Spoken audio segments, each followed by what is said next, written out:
into the forests surrounding Berlin, where West German television found it very difficult to bring us pictures.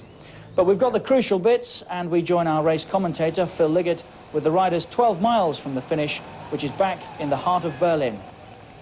And as you join us, there is just 12 miles left of the stage today, this opening road race stage of the Tour de France, and we're watching the lone figure here who has escaped the field, and it's Giovanni Bertoia of Italy. Well, this really has been a marvellous morning already. The high speed this morning, they're well in excess of 28 miles an hour, yet 7 riders managed to escape almost from the start outside the Reichstag in West Berlin. Well, in that breakaway of 7 that went clear soon after the start, we had Gerrit Zolleveld, who in fact was third on the opening stage a year ago. We had Jose Sanchez from Spain, Jean-Claude Colotti, a new French professional, Guy Galopin of France, but of course riding here in the colours of the ANC Halfords team, Gilbert Duclos-Lassalle, another Frenchman, Giovanni Bertoia, who is now alone in the lead, and it looks to me as though the cameraman's lost his equilibrium at the moment. And Theo de Rooij, the Dutchman from Holland, who is 30 years of age and a regular campaigner amongst the early escapers in any stage on the Tour de France. But Bertoia going clear at the minute, and looking to me as though he may well find himself in the yellow jersey by the end of the stage. Just a brief recap. The race leader this morning was Jelle Nijdum from the Netherlands. We haven't seen him all day. He's perhaps had his moment. He set out to win that prologue time trial. He succeeded there. We haven't seen him at all. But the great dangers that we've mentioned on this Tour de France, on this opening stage of the narrow roads, the likelihood of crashes amongst the riders where the leaders will try desperately to keep out of trouble. Well, I can tell you now that 2 of those leaders have already fallen. Roland Fignon, twice a winner of the Tour de France, and Urs Zimmermann of Switzerland, who finished 3rd overall last year, have both been on the floor already. The news is they're just cut, slightly grazed with cuts and bruises, and they're back in the saddle. But one rider who certainly isn't, and sadly I have to say it's a teammate of Bertoia's here, is Stefano Giuliani, a member of the Brianzoli team, which is the team of Bertoia in the lead. He's out with a broken collarbone. This is the group we believe now to be the chasers. Jeroen Simon in the blue there. At the back is Schuren. It's 7 riders again, almost like it was at the beginning. It was 7 riders who shaped the race earlier this morning. And of course, this only the first part of the day. And are they coming up to Bertoia? Is that Bertoia on the top right of the road? 9 seconds the gap, and that's all it is.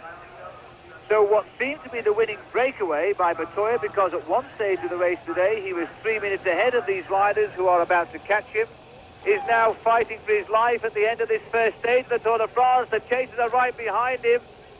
There we have the red jersey of Jörg Müller of Switzerland. There's some great sprinters in this group too. Lech Piasecki, of course, a magnificent sprint finisher. He wears the all-green jersey. We've got Theo de Rooij still in this group, so he's one of the original breakaway riders. We don't think that Guy Galopin has survived up in this front group.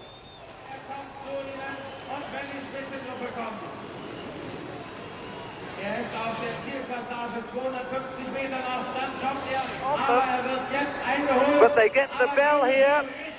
They get the bell. There is one short circuit to go, and Bertoia will be wiped out. They've timed this to absolute perfection. He's having to wait. He did think, in fact, he was making the line this time. He's freewheeled when he saw one small circuit to come, and now the sprinters of the Tour de France are going to come into their own.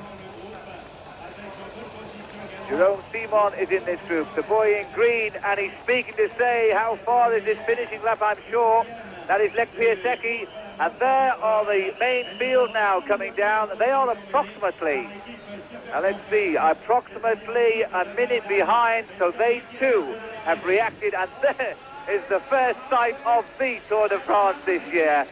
They've been in the saddle for only 2 hours, and they're now going to complete a very short circuit before the finish here in Martin-Luther-Strasse. So this full circuit of West Berlin now, and the crowd waiting in anticipation.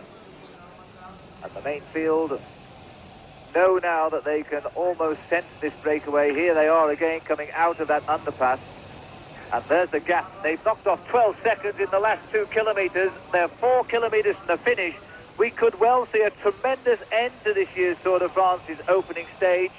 And don't forget, of course, they get a 3-hour break this morning, and then at 3 o'clock this afternoon, they'll be back in the saddle for that 40 kilometres team time trial. So the Super Complex team now fighting to keep their man Jelle Nijdam in yellow for at least half a day more, and possibly for all of today. They've been told to go to the front and drag this race into action, but the breakaway is getting a little bit energetic as well. Lech Piasecki is going to have to chase. I think it was Theo de Roy who shot off down the road. That's the only way that Theo de Roy can win this stage on his own. He could not match Piasecki in the sprint, and de Roy will try to go alone. That's de Roy out in front. Piasecki, who is the sprinter, being told, and this is the yellow jersey of Nijdam. The first time we've seen him all day today. Jelle Nijdam. Not a bad name for a man in the yellow jersey, Paul. And this is back with the breakaway. It looks as though de Roy is not going to break the concentration of the sprinters, because they really are sensing now the chance of £1,800 for the winner. The first 100 riders, by the way, receive prizes every day, so there really is everything to race for. The total prize list in this year's Tour de France, £600,000, and that's shared between the 207 men. It's just that some get a lot more than others. So there is Jerome Simon, number 38 in the blue, in this breakaway. An attack goes right down the outside. That was Theo de Roy trying again.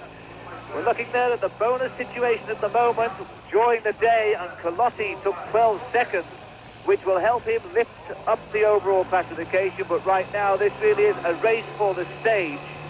And these riders came together in the last 10 kilometres of the race when they caught Betoya, who'd been out in front for the final 30 kilometres from an original breakaway, which has all been caught, and originally that had led almost from the start today. That simply is the way this stage has gone so far. We are 2 kilometres now from the finish, and de Roy is trying to break the sprinters up here. De Roy has gone in the last mile.